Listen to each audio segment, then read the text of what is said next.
Noong December 1972, ang pinakamahabang tulay sa kasaysayan ng Pilipinas ay tuluyang natapos. This is the longest and strongest bridge ever created. San Juanico Bridge. San Juanico Bridge. The longest bridge in the Philippines. Ang tulay ngang ito ang isa sa pinakamatibay, pinakapamosong tulay na naitayo sa kasaysayan ng Pilipinas. However, lingid sa ating kaalaman, ang mismong tulay na ito ay nagtatago ng isang kahindik-hindik na kwento, isang misteryo, or perhaps ang dahilan kung bakit nanatiling matibay ang tulay na ito sa pagdaan ng maraming taon. Kasabay sa pagtatayo ng tulay na ito ay siya ng mga pagkawala ng daan-daang mga kabataan na may edad 1 hanggang 9 na taong gulang. Ang creepy part sa kwentong ito ay nahinto lamang ang insidenteng ito nang mismong natapos ang konstruksyon sa San Juanico Bridge.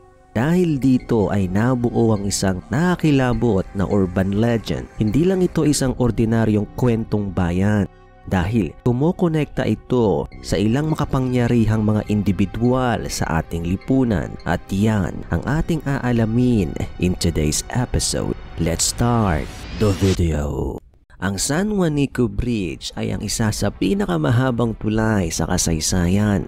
Ang tulay na ito ay kumokonekta sa lalawigan ng Samar at Leyte. Sa himpapawid ay maaari mong maaninag ang letrang S at letrang L na animoy sumasagisag sa Samar at Leyte. Ang San Juanico Bridge din ay kilala sa tawag na The Bridge of Love. Isang dahilan nito ay regalo ito ng dating Pangulong Marcos Sr. sa dating Noy First Lady na si Imelda Marcos. Ngunit hindi lang ito tinatawag na The Bridge of Love dahil ang tulay na ito ay isa sa pinakamatibay na tulay na naitayo sa Pilipinas. Patunay ito ng minsang nanalanta ang pinakamalakas na bagyo sa ating bansa na siyang tumama sa Tacloban kung saan libo-libong tao ang nasawi. Nagla-live ngayon na ATV dito sa bahagi ng Tacloban. Sa kabila ng malakas na hagupit ng bagyo sa lugar, ay minor damage lamang ang natamo nito at kalaunan ay muling binuksan after ng mga minor repairs sa nasabing tulay.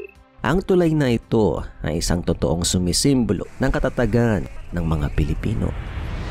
Well, may ibang pananaw ang ilang lokal na naninirahan sa nasabing lugar sa kung bakit ubod ng tibay ang tulay na ito. May dalawang pangunahing version ng urban legend tungkol sa kung bakit sadyang matibay ang tulay na ito, na tila ba may kung anong puwersang promoprotekta sa nasabing tulay. May isang pangunahing elemento ang dalawang versyong ito at ito ay walang iba kundi ang dugo. Ayon sa unang version ng urban legend, napapansin ng mga taga Samar at Leyte ang sunod-sunod na pagkawala ng mga bata sa kanilang lugar at nahinto lamang ang mga insidenteng ito after matapos ng konstruksyon sa San Juanico Bridge. Ayon sa kwentong ito, may mga lokal na nagsususpetsa na ang mga manggagawa sa konstruksyon ay maaring nandukot ng mga batang palaboy, pulubi at mga batang naglalako at minsan mga batang pagala-gala malapit sa konstruksyon. Now, alam kong pamilyar ka na sa kwentong ito dahil sa bawat mahuhuli nilang mga bata ay kanila itong pinapatay at inihahalo ang dugo nito sa semento. Maya-maya ng kaunti ay malalaman mo ang totoong dahilan kung bakit nila ginagawa ang mga ito. Ang malaking tanong, kung marami palang mga batang nawawala during its construction, ay bakit walang natagpo ang mga bangkay? Napaka-brutal man kung iisipin na ang kasagutan dito ay dahil ang mga bangkay ng mga bata ay maingat na inihalo sa mismo semento. Inilagay sa bawat pundasyon ng San Juanico. Ang ilan naman ay inihagis sa mismong ilog habang minakakabit na pabigat. Ito'y upang hindi lumutang ang bangkay. Ito di umano ang dahilan kung bakit until now maraming naniniwala na ang tulay na ito ay pugad ng mga ligaw na kaluluwa. Ayon sa mga salaysay ng ilang motorista na napapadaan sa tulay na ito, nakakita sila ng mga tila aninong hugis ng tao na nakatayo sa gitna kung saan naabot ng mga ilaw ng San Juanico. Hindi lang ito ang kanilang na-experience dahil nakaamoy din sila ng mga masangsang na amoy ng tila nabubulok na bangkay ng tao. Minsan, nakarinig din sila ng mga ghostly voices o mga kaluluwang humihingi ng tulong. Napaparalyze naman ng ilang mga motorista sa tuwing magbabaramdam o tinatabihan ng mga ligaw na kaluluwa. Ang isa namang version ng kwentong ito ay tungkol sa isang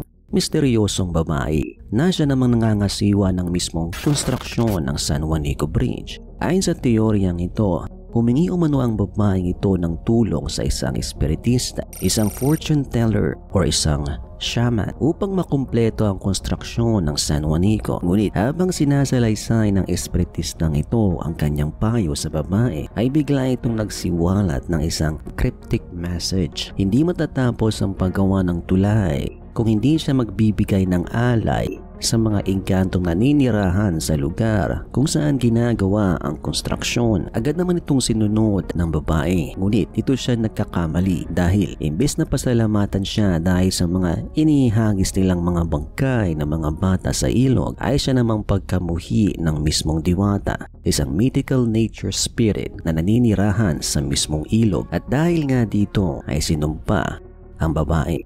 Ang babaeng tinutukoy sa kwentong ito ay walang iba kundi ang First Lady Imelda Marcos. According to this urban legend, ang diwatang ito ay naglagay ng sumpa kay Imelda Marcos dahilan upang tubuhan ito ng mga kaliskis ng tulad sa isda. At dahil na rin dito ay nangamoy malansang isda ang First Lady. As unbelievable as it may appear, ito di umano ang dahilan kung bakit palaging mahaba kung manamit itong si Imelda Marcos. Siya lang naman kasi ang nagpauso at nagpasikat ng terno dress, isang mahabang kasuotan na siyang tumatakip sa kanyang mga binti. Isa rin di umano itong dahilan kung bakit mahilig sa mga mamahaling perfume itong si Imelda Marcos.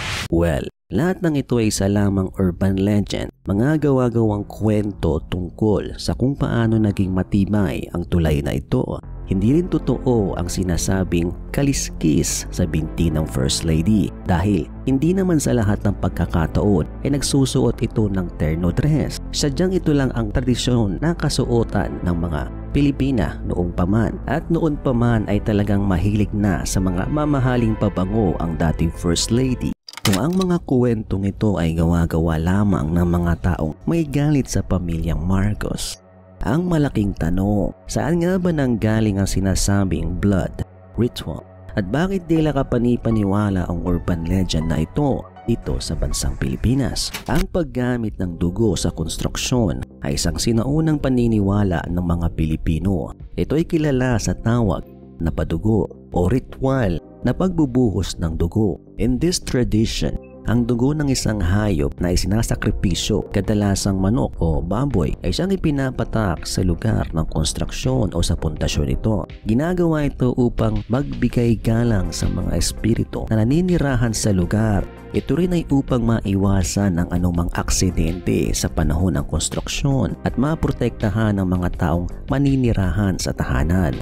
Pagkatapos ng ritual ay kanilang niluluto ang sinakripisyong hayop sa isang handaan. Ito ay kinokonekta rin sa isa sa pinakasikat na putahe sa Pilipinas, at ito ay ang lechong baboy. Based from this tradition, kapag malaking gusali o tahanan na ipinapatayo sa isang lugar, ay malaki rin ang kailangang ipatak na dugo sa pundasyon nito. Sa panahon ng ating mga ninuno ay gumagamit sila ng mga alagang baboy na siyang nagsisilbing padugo, at ang katawan naman ng baboy ay ginagawang lechon na kanilang pagsasaluhan. Ang blood ritual ay may malalim na simbolismo. Kumakatawan kasi ito sa cycle ng kamatayan, pagkabuhay muli, katulad ng proseso ng panganganak ng tao kasama ang pagdudugo. Itinuturing na nagpapalakas at napakahalaga ng ritual na ito. Ito ang siyang nagpapalakas sa bisa ng mga tambal, panalangin, ritual na mahiga at spell casting. Ang kwento sa kung paano nabuo at naging matibay ang tulay na ito ay isa lamang urban legend o kwentong bayan na patuloy na ipapasa sa pagdaan ng panahon, dahil ang tibay ng San Juanico Bridge ay resulta lamang ng pagtutulungan ng dalawang bansa, which is ang Japan at ang Pilipinas. Kasama dito ang malaking pondong ginastos at ang kahusayan ng mga inhenyero kasama sa pagtatayo ng San Juanico. Kaya naman, kung nagustuhan mo ang video nito, ay huwag mong kalimutang mag-subscribe at mag-iwan ng isang like. Thank you for watching.